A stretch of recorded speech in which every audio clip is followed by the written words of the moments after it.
What's your favorite scary movie? Hey, man. We'll tear your soul apart. Well, I'm Pennywise the Dancing now. We're gonna get you. Oh, not on the beat!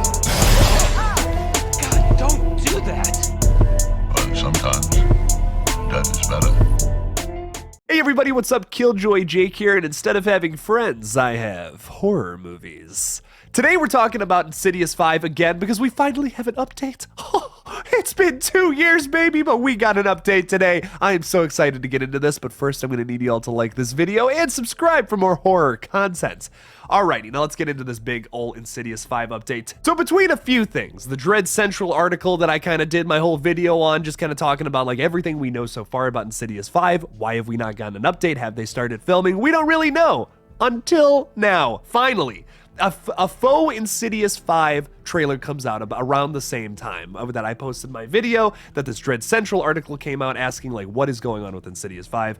This trailer gets posted, and it brings to the attention of none other than Leigh Whannell, the writer of the past 4 Insidious films, who tweets out in regards of the trailer saying it's not a real thing. Now, of course, that's upsetting to a lot of us. We would want it to be the real thing, but this is a fake trailer. It is cool, though. It's very well edited, and it's like a bunch of shots of like the past movies and like some other cool stuff in there as well.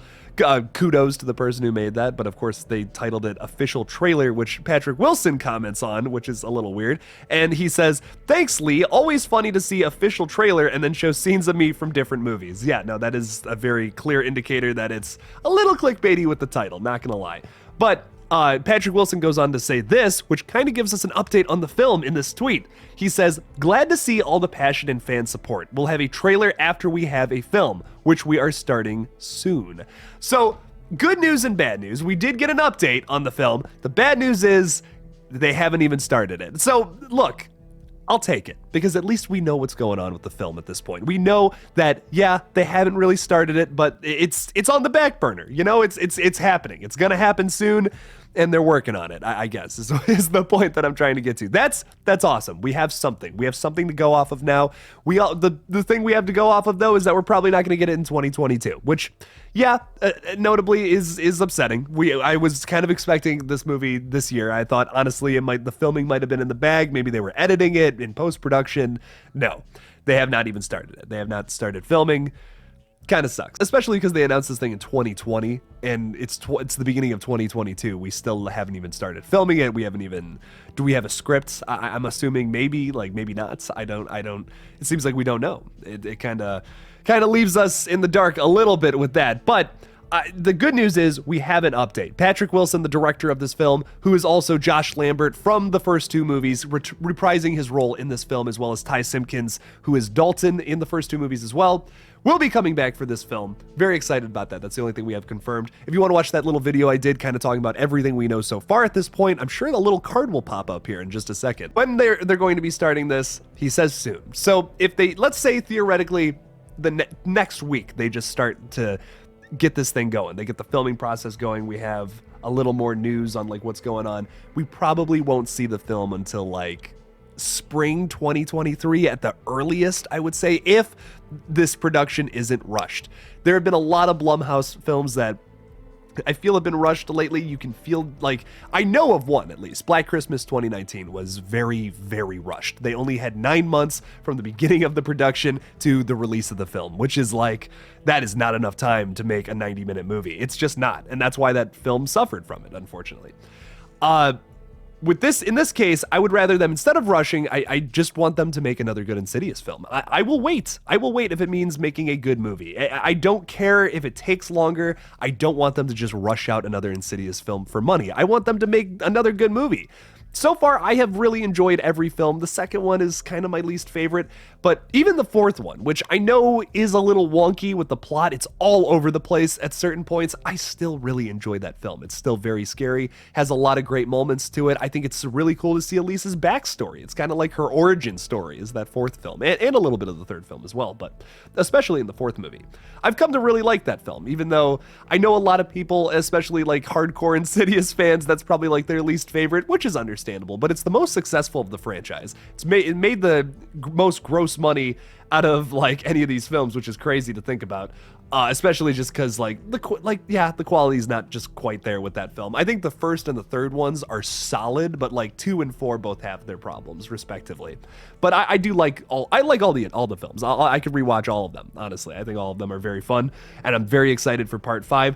A few things, and another weird thing from this tweet that I know is probably just nothing, but I do feel the need to bring it up, is the fact that he uses the red face demon emoji thing. I'm not 1,000% sure what that is, but it does look a lot like the lipstick demon from Insidious, which he's featured in the last 2 movies. But he's really just he's the star demon of that first film. There's been this question about, is he going to be the lipstick face demon, Joseph Bishara's character? Is that going to be the focal point of Insidious 5? And I hope so. I think that would be really cool to see another movie with the coolest demon from Insidious as the antagonist. We haven't seen that in a while. I mean, all of the sequels kind of focus on a different demon. I will admit, I don't like the part 2 demon. That's my biggest thing with part 2, but I really love the demon, the man who can't breathe in 3, and Keyface in The Last Key. Awesome monster designs. Don't get me wrong, I love both of them. But man, nothing beats the lipstick demon. Dude, that is the most horrifying image of that thing behind Patrick Wilson. I mean, what's scarier than that? That is the scariest jump scare I've ever seen in my life. I fell in love with the series after I saw that for the first time. I was horrified. I had nightmares about that thing jumping out of my closet here for for months, man. But oh my God, I mean, that nothing is scarier than that demon. I would love to see Joseph Bishara come back for this film, not only to do the score, but also play the monster. Little do you know about Joseph Bishara. I'm literally about to finish this video with just a rant about how much I love Joseph Bishara. The guy scores horror movies, and oftentimes, more often than not, plays the monster in the horror movies that he's scoring. That is so cool. Who else does that? No one else does that. Joseph Bishara does. He's a fucking legend. I don't care. People don't like when I swear in my videos, but that was a well-deserved fuck, I think. Joseph Bishara is amazing. I mean, not only Insidious has he played a lot of the demons, he's many different Conjuring villains as well. He's Bathsheba in the first Conjuring, which he did the music for. He's the Annabelle demon in the first Annabelle. I know that for sure, and I'm 90% sure he did the music for that as well. That's just so cool, man. Oh my God. I mean, who does that, man? No one else does that. Joseph Bishara does that, and no one else. It's so cool. That is just, I don't know. If I could trade lives with anybody, it would be Joseph Bishara. I'm gonna be honest. I've never wanted to be a big rock star out in everyone's face or anything like that. I always wanted to be the guy behind the scenes that no one knew about, that was doing all this other crazy weird shit like Joseph Bishara. No one knows that name, which is so unfortunate. That guy is so cool, and I respect the hell out of him. I want to play horror movie monsters. That's my dream in life, and this guy is literally living it. Oh, and I also love music too. I love writing music. That guy does the same thing. I mean, if I could be anybody in this world, it would be Joseph Bishara. The guy's amazing. I know I've said his name a million times, but if they don't bring him back for Insidious 5, that's a massive problem. All I gotta say, which I'm pretty sure they're going to. I feel like this film has to deal with the lipstick face demon, especially if it's going to involve Dalton in college. Probably figuring out that he has those, probably being unhypnotized and figuring out that he still has those astral projection powers. Like I said, could it be because of new experiences in college? Well, once again, if you want me to talk about certain experiences you might have in college, check out that other Insidious 5 video. That card is still probably up there. Thank you all again for watching this new Insidious 5 update. Hopefully we get a bigger update in the future, something way bigger, like an announcement, hey, so here's some set pictures, here's all this mumbo jumbo, something soon in the future. But before that, what do you guys think about Insidious 5? What do you think about this little tiny update we got from Patrick Wilson? It's something, right? Leave me a comment about it down below. And as always, make sure to like this video, subscribe. If you do, it really helps this page grow, and it would mean a lot to me personally. If you can, support me on Patreon too. I make a lot of crazy stuff over there that's Patreon exclusive, something that's going up later tonight, which I know is a little late, patrons, but I got a whole video going through all the crap on my set tonight. It's gonna be awesome. I just filmed it. I'm really excited for that. I go through all my movies that I have to do little mini reviews on them, and I talk about all the Funko Pops and all. I got my comic books out now, which I'm really excited to I'm talking about those too. It's not all horror stuff, which I think is going to be cool, but make sure to check that out. Thank you all again for watching this video, and as always, don't forget to kill it out there, y'all.